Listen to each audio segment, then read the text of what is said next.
Hello Virgo, Sun, Moon, Rising, and Venus signs. Kamusta kayo? Sana po ay nasa mabuti kayong kalagayan. Welcome back po sa Star Tarot.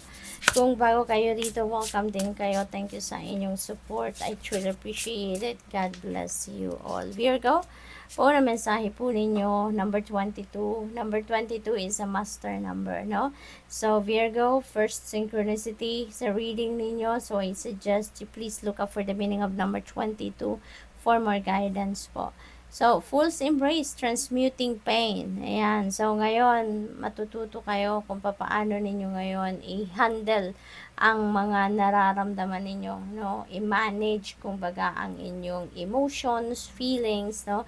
Kaya ngayon, maaring nasasaktan kayo or meron kayong sakit sa kalooban na binibit-bit-bit-bit nyo pa hanggang sa ngayon, and maybe you are going to realize na it's about time na to transmute that pain into something positive, no? Positive feelings, positive emotions. We have number 41, new beginnings. This is exciting, Virgo. Merong mga bagong simula. Merong mga pagbabagong magaganap sa buhay ninyo around this time, no? That could be anything, and that could be in various areas of life kasi beginnings ito, marami ito. Hindi lang isang parte ng buhay ninyo magkakaroon ng pagbabago. We have number 47, Sky Bridge, possibility for union. Ayan, baka merong partnership dito na mabubuo between you and another person. Maaaring business partnership ito, no? Maaaring bagong pagkakaibigan, or baka bagong collaboration in a project, or baka love and romantic relationship. Possible din yon since this is union, no? So, good luck to that. We have number 59, reconciliation. This is really beautiful energy as well. Kasi makakatulong yan, ano, sa pag-release ninyo ng sakit, no, sa loob ninyo. Yung pakikipag-reconcile. Gagaan ang inyong pakiramdam, gagaan yung mabigat ninyong iniisip, no, or bit-bit sa inyong loob. So, maybe there is acceptance na ngayon, there is acceptance, there is forgiveness, no, kayo ngayon, kaya you are ready to reconcile, you are ready to mend your heart, kumbaga. What else? We have number 23, napakaganda, napakaswerte. You have fortune's wheel, luck and right timing. So, divine timing has come, no? Maaaring ito ay regarding sa mga dreams ninyo or mga opportunities na minamanifest ninyo, or it could be anything, no? Maaring divine timing has come for this union, for this new beginnings, for this reconciliation. It could be in any area of life, no? But right timing has come para na maging mas maganda, mas maayos ang inyong kalagayan kasi this is fortune's wheel. So, there is positive changes coming your way, Virgo. No, magiging maayos na ang kalagayan ninyo. Sa ngayon, yung swerte, yung good luck and good fortune are on your side at this time. Kaya, iba't iba, no, yung sakop nito. Maaring swerte kayo ngayon sa pera, pati na sa inyong relationship, pati na sa inyong mga kaibigan, in general, no, siswertehin kayo. We have number 53, curiosity. Ayan, so maybe meron kayong gustong malaman sa ngayon.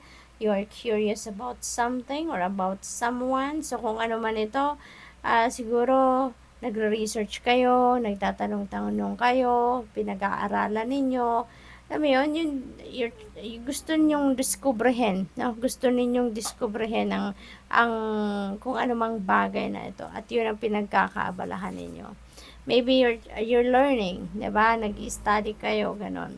So we have number 45, forgiveness. Ayan, kaya may reconciliation na kasi handa na kayong magpatawad. Maluwag na sa kalooban ninyo na magpatawad kayo, no? Natanggap nyo na nangyari na amang nangyari. Ganon talaga ang buhay, 'di ba? So there is acceptance, that's why there is forgiveness. So you're heading towards healing sa ngayon, ano? Kaya bukas na sa loob ninyo na makipagbati kayo, makipag-ayos kayo sa mga tao na siguro nakasakit ng inyong damdamin in the past. We have number 63, gestation period. Noong na-pick up ko dito, baka ang iba sa inyo buntes, nasa gestation period ang iba sa inyo sa ngayon. Or probably, this is like an idea na inaalagaan ninyo.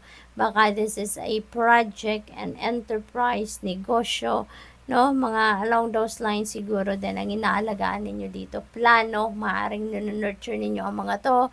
Nagro-research kayo para maging handa kayo before you embark on this project or kung ano man ito, negosyo man yan or whatsoever. Handa na kayo with all the information at alam na ninyo kung paano ninyo ito i-roll out. So, maybe ganun ang sitwasyon dyan. What else? We have number 31, the universe is your partner. So, napakaganda. Kasi parang binibigyan kayo ng reminder dito. You're being reminded here by the universe na, teka lang Virgo, huwag kang mag-alala. You have nothing to worry about kasi ako yung kapartner mo, no? You are creating your reality with the universe, 'di ba? Kaya ito yung paalala sa'yo na wala kang dapat ipag-alala kasi yung universe ang inyong katulong sa pag-manifest ng kung ano man ang gusto ninyong ma-manifest sa buhay ninyo.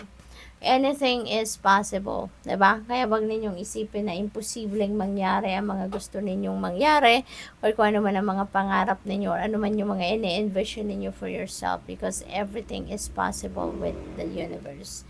Initiation, ayan, you're about to close some chapters sa buhay ninyo sa ngayon and you're ready to cross the bridge, no? At merong naghihintay dito ng bagong umaga, bagong buhay, bagong sitwasyon, no? There is new life na naghihintay sa inyo sa kabilang dulo ng crossing na ito.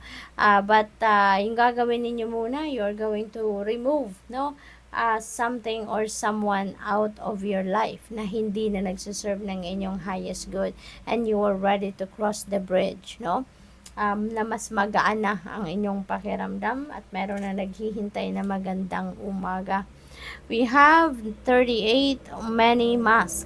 Ayan, so ang iba siguro sa inyo dito, magkakaroon na ngayon ng pagkakataon or maybe maglalakas ng loob na kayo na ipakita na yung totoong kayo. Kasi maybe in the past, you are pretending to be someone else or siguro